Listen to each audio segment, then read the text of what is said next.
उत्तर भारत में अम्बेरगढ़ नाम का एक राज्य था। वहाँ के राजा का नाम था माधव सिंह। माधव सिंह की पत्नी थी रत्नावली। रत्नावली का स्वभाव बड़ा मधुर था। छोटा हो या बड़ा, वह सभी से सम्मान पूर्वक बातें करती थी। सबके दुख दर्द में शामिल रहती। उसके गुणों के कारण लोग उसके प्रति बेहद आदर भाव रखते थे। एक बार एक घटना घटी। रात्रि का समय था। रत्नावली को राजमहल की छत पर घूमने की इच्छा हुई। वह छत पर पहुंची तो वहां का दृश्य देखकर आश्चर्यचकित रह गई। रानी की सबसे प्रिय दासी वहां पर बैठी हुई थी और उसकी आंखों से टप टप आंसू गिर रहे थे। रत्नावली ने दासी से पूछा, तुम क्यों रो रही हो? क्या कष्ट है तुमको? मुझे बताओ, मैं तुम्हारा हर कष्ट दूर करूंगी। रानी की बात सुनकर दासी खिलखिलाकर हंस पड़ी, बोली, मुझे तो कोई भी कष्ट नहीं है रानी माँ। आपके रहते भला राजमहल में कोई दुखी रह सकता है क्या? दुख नहीं है तो फिर रात्रि में यूं रो क्यों रही हो? रानी ने दासी से पूछा। मैं रो नहीं रही हूँ, मुझे कोई कष्ट भी नहीं है। मेरी आंखों में जो आंसू टपक रहे हैं, ये तो खुशी के आंसू हैं। मुझे भीतर से जो मधुरता मिल रही है, वह कैसे बताऊं? कहते कहते दासी के मुख पर मधुर मुस्कान फैल गई। रानी आश्चर्य से बोली, कमाल है, आंसुओं में तुझे सुख मिलता है, जबकि मैं इन्हें दुखदाई मानती हूँ। अरे पगली, बता तो सही, इतना आनंद किस बात का है? तेरे भीतर खुशी समा नहीं रही है? क्या बात है? रानी माँ, ये आंसू दुख के नहीं, प्रभु प्रेम के हैं। भगवत भक्ति का आनंद है। यह तो परमात्मा का प्रसाद है। अच्छा, भगवान की भक्ति में इतना सुख मिलता है, यह भक्ति कैसे की जाती है, मुझे बताएगी? रत्नावली के मन में जिज्ञासा प्रकट होने लगी। दासी ने संयत होकर कहा, रानी माँ, आप छोड़िए ना ये बातें। यह रास्ता बहुत दुर्गम है। चारों ओर कष्ट ही कष्ट हैं। समाज की भी प्रताड़ना है। यह तो वैराग्य का मार्ग है, किसी को हृदय में बसाने का मार्ग है। जब लोग तुम्हें तरह तरह से टोकेंगे, परेशान करेंगे, तो तुम्हें कष्ट होगा। तुम रानी हो, इसलिए रानी बनकर ही जीवन बिताओ तो अच्छा है। लेकिन रानी तो कुछ और ही सोचे जा रही थी। वह इस मार्ग पर चलने को आतुर हो उठी।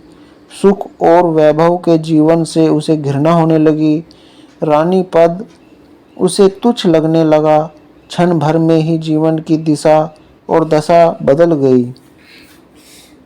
रत्नावली सत्संगी बन गई। रेशमी वस्त्राभूषण उतारकर सूती और सादे वस्त्र पहन लिए। गले में चमकते हुए मोतियों की माला उतारकर तुलसी की माला धारण कर ली।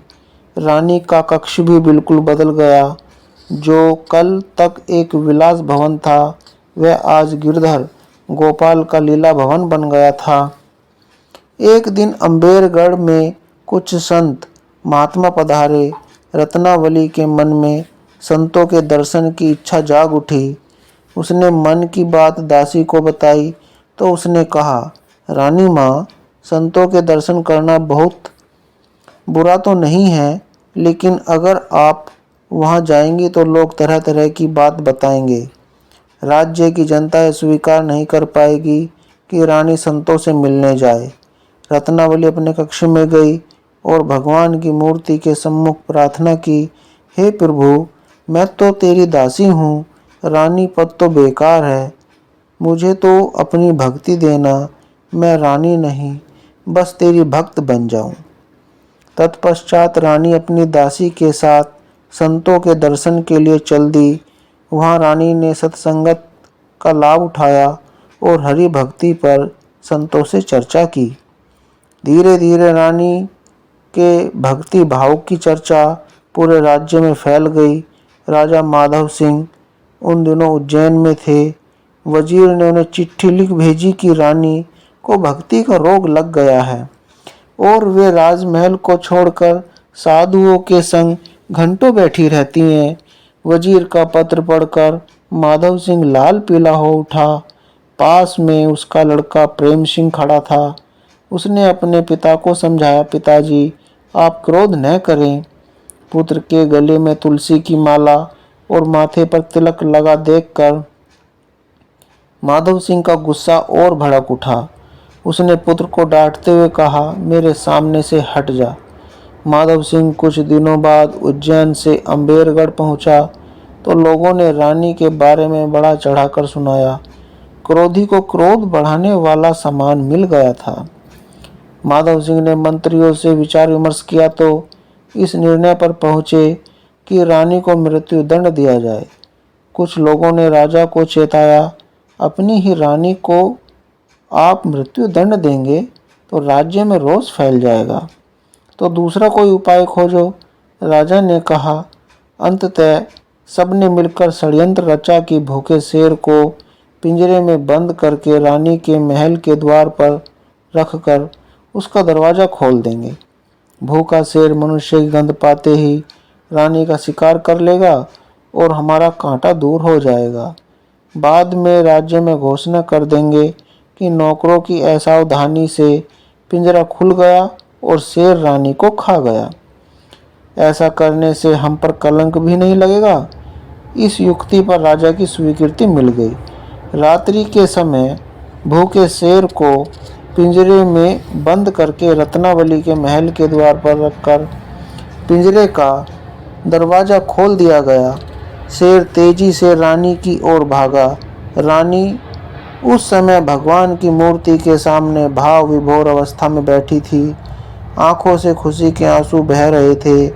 शेर को देखकर दासी चिल्लाई, रानी माँ, शेर आया, शेर आया। रत्नावली ने पलटकर देखा और धीरे से बोली, नहीं नहीं, ये तो नरसिंह भगवान हैं। शेर रानी के सामने आकर चुपचाप खड़ा हो गया। रानी पूजा की थाली लेकर शेर के सामने आई, आरती उतारी और बोली, भगवान प्रहलाद के सामने आप नरसिंह के रूप में आए, आज मेरे सामने सिंह के रूप में आए हो। मेरे गिरधर, आज यह वेश लेकर आए हो।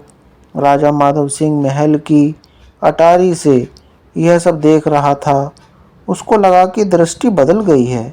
वह रानी के पास पहुंचा। रानी के शरीर से तेज निकल रहा था और मुख पर भक्ति का संतोष व्याप्त था। माधव सिंह ने हाथ जोड़कर कहा, मुझे क्षमा करे देवी। आवाज़ सुनकर रानी तो जैसे सोते से जागी। राजा को बहुत देर तक एकटक निहारती रही, फिर बोली, क्षमा मैं नहीं, मेरे गिरधर गोपाल ही कर सकते हैं आपको। मैं आज उनसे आपके लिए विनती करूंगी। माधव सिंह ने रत्नावली की मर्जी के मुताबिक तमाम व्यवस्थाएं बदल दी। अब रत्नावली माधव सिंह ही नहीं, राज्य की प्रजा भी बहुत सुखी थी। अतः इस कहानी से हमें शिक्षा मिलती है कि प्रभु की महिमा अपरंपार है। अपने भक्तों को प्रभु हर कष्ट से बचाते हैं।